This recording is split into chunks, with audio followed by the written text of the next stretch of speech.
Mind yourself, love. Mind yourself. It's a mobility. Yeah. Behind you. Yeah, I can see it. I'll wait for the, yeah. But anyway, right, so those are the two people that I'd ever watched. And, you know, then it came on like Michael Knowles, Ben Shapiro, those kind of people. I'm not too keen on Ben Shapiro now, but Michael Knowles is still alright. He wrote a book, amazing book, Reasons to Vote Democrat. It was an empty book. It's the one made him famous, made millions.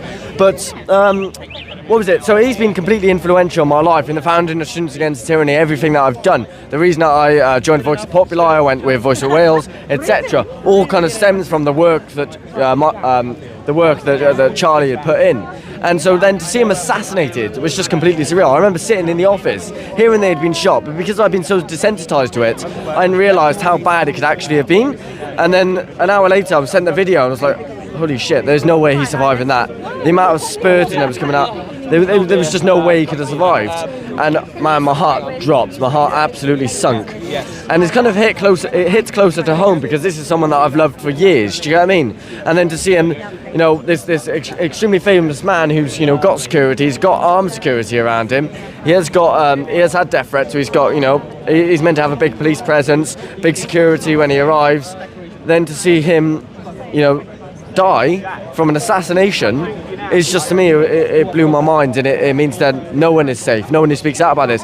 But what this should say to us and the rest of Britain, and, you know, other groups like Turning Point UK, people like Tommy Robinson, people like myself, etc., is that we shouldn't give in, and that we should carry on. We should go to more university campuses just because of this.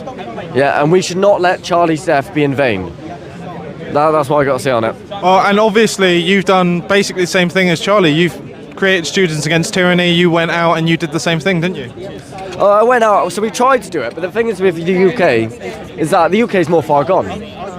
And so when we've tried to get into university campuses before, we've been nearly successful, but then last minute gets pulled because some left-wing counter-protesters turn up and say, oh yeah, no, you can't do that, and so, you know, they're racist, fascists. Do you get what I mean? So it's sorry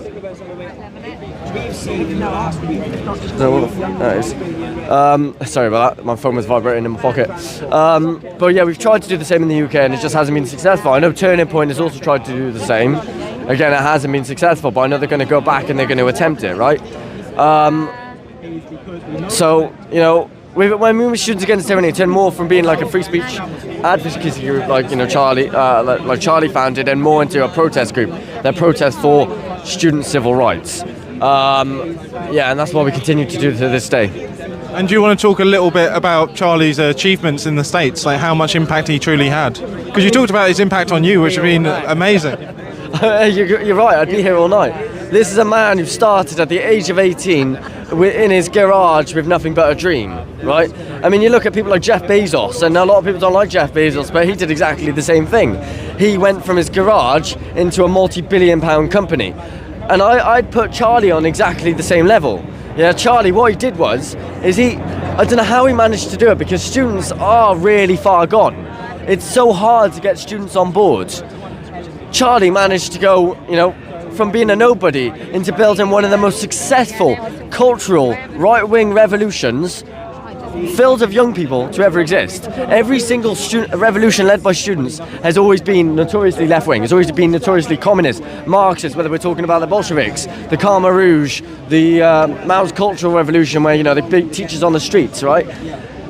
It's always been notoriously left-wing. So to see a right-wing cultural revolution that's been led out of universities in America by this 31-year-old man who started when he was 18 is an incredible achievement in of itself.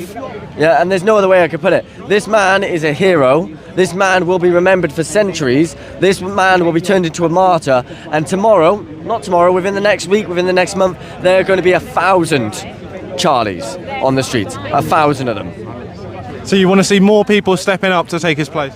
Yeah, do it. I mean, look at young Bob, right? He's popped up out of the blue. He reminds me of Charlie in a lot of ways, right? He's popped up over the last couple of months, and he's doing exactly the same thing. And I bet you, and you know, I go to these protests these days, and I remember being in the COVID marches and not seeing as many young people as there are now. Right, young people are rising up in the UK, and they're doing the same in the US as well. The US has never been bigger. What I think we're going to see over the next year, over the next couple of weeks, over the next couple of months, is more young people rising to the occasion, going out, debating, and encouraging free speech. And that is the way we win our country back.